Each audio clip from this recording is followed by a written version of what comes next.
A definition of hypnosis is required here. Now, you will hear as many different definitions of hypnosis as there are hypnotists. I'll be perfectly honest with you. I've captured some of my favourite ones on this first page here, and I'll go through those. The first point I want to make is that hypnosis is not relaxation. Okay? Hypnosis seems to be inexplicably tied to relaxation, but relaxation is not required for hypnosis. It's certainly relaxing, and you'll hear me contradict myself because I will tell people to relax while I'm hypnotising them. Okay? But the thing is, it's really nothing to do with relaxation.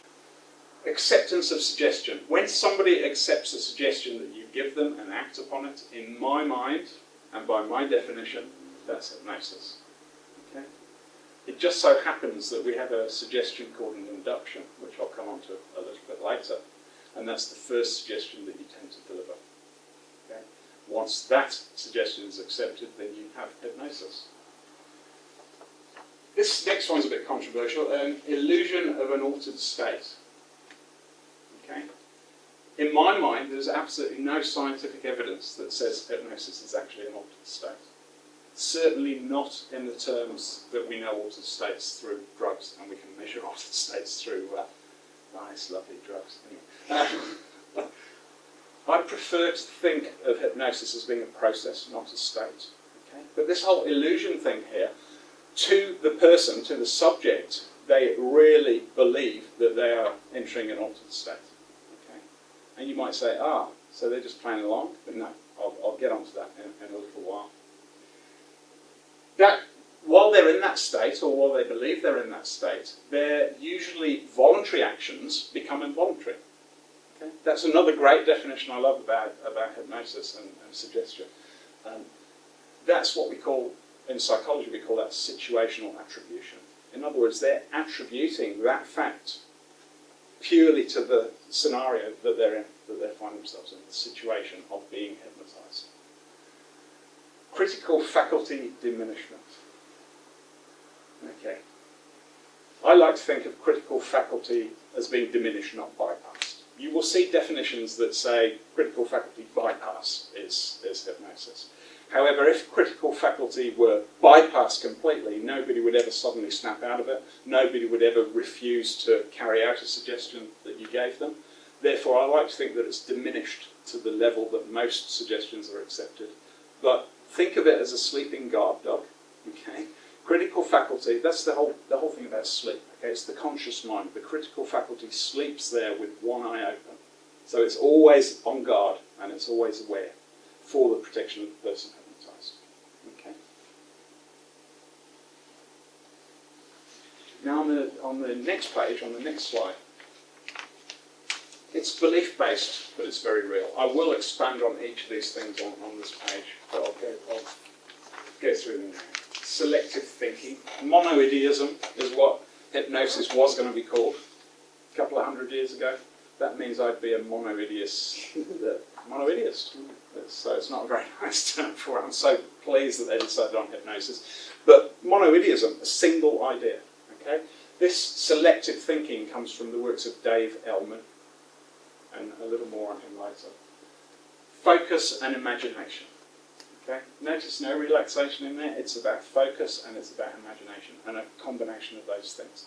In fact, the more ability somebody has to focus, the more creative they are and imaginative they are, then the better hypnotic subject they'll make.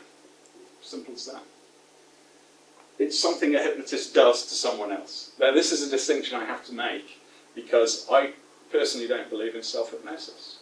Okay? I think self-suggestion works and affirmation works, and for those of you that have listened to hypnosis tapes or self-help tapes, they can work, but they work through self-suggestion and self-affirmation. It's not hypnosis. In my mind, hypnosis is something that you have done to you. Okay? It's something that a hypnotist does to another person. So when I say it's belief-based, I make the little distinction there that it's very real. Now here's a little quote that I like to use. I found this study, right? The results of this study said that 39% of people receiving a placebo, believing it to be 4 milligrams of morphine, experience pain relief. Okay? So that's just belief, isn't it?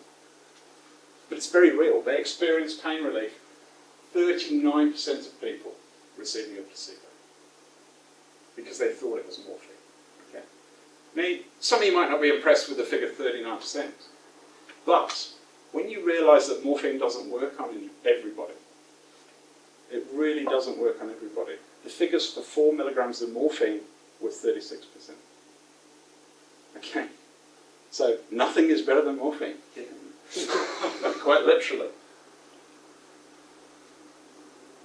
This whole selective thinking, the monoideism that I was talking about earlier, there's a great Dave Ellman quote in his book, Hypnotherapy. He was talking about anaesthesia, and his way of presenting anaesthesia to a hypnotic subject is, as long as you keep pretending you can't open your eyes, you'll feel nothing. Okay. Sounds a bit weird, doesn't it? But it works. That's selective thinking. I do a similar thing. My daughter is a little bit nervous about needles and injections. Okay, she had to have some blood tests, so I trained her to imagine that there was a little car race going on her hand in a figure of 8. Okay. And just in this exercise, she was so focused on that thing that I could do whatever I wanted to this arm, and she really couldn't feel it.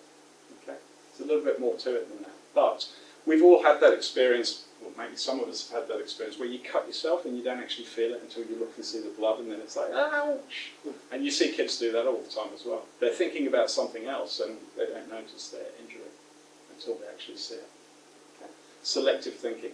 The hypnotist will exploit that kind of selective thinking. Dave Ellman, if you don't know him, look him up. He trained doctors. He was a stage hypnotist, and he ended up training qualified doctors to use hypnosis for surgery, amongst other things. Focus and imagination. I'm going to quote myself here. I was reading somebody's blog and they quoted me, which I thought was lovely. It's one of the guys that I mentor online. And he said, hypnosis happens when you focus on something so well and imagine something so vividly that it becomes real for you. Reach backwards. So I must have said that to him at some stage, and I use it now, having seen it quoted, because, yeah, it's absolutely right. When you focus on something so well, and when you imagine something so vividly that it becomes real, that could be considered another good definition of hypnosis. Something a hypnotist does to somebody else. I said I'd come back to this one. And I've got Anne and my subject there, who I told her not to listen to anything I'm saying and ignore all of the contradictions. But I got asked on a forum, what, in your opinion, are the required elements for a successful rapid induction? I was asked that question very directly on a forum. And the answer that I sent to the person that asked the question was 2 things: a hypnotist and a subject. That's it. She thought I was being sarcastic. She thought I was being clever. But that is all that's required for a rapid induction. That doesn't mean I haven't got heaps of slides and lots of theory to talk to you about.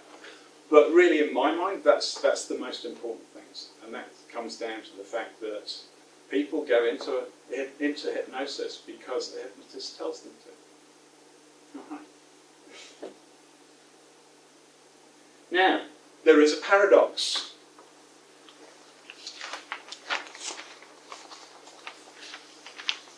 Charles Tibbets, who died at a hypnotherapy conference in '92, actually.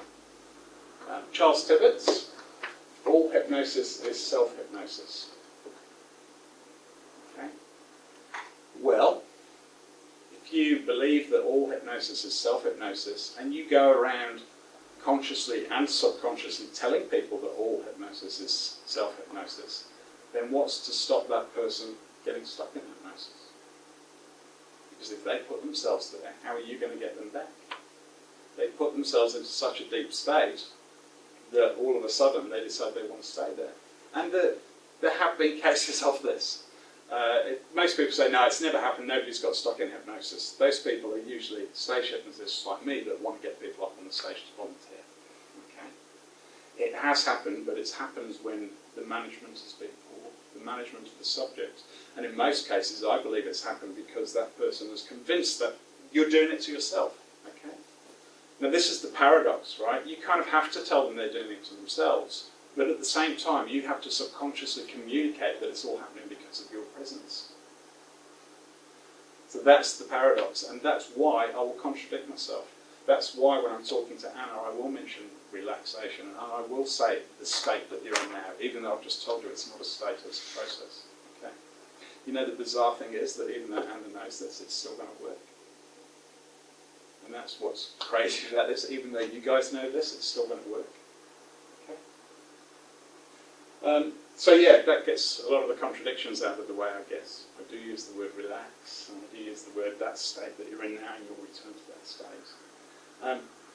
It's important that those parameters are clearly defined. Before you attempt any hypnosis at all, you must clearly define those parameters. I am the hypnotist, and you are the subject, the volunteer. Okay? And your subconscious communication should be letting people know that it's only happening because you're actually there. Okay? However, outwardly, you're telling them this is happening to you because you're such a good subject. Okay? It's as simple as that.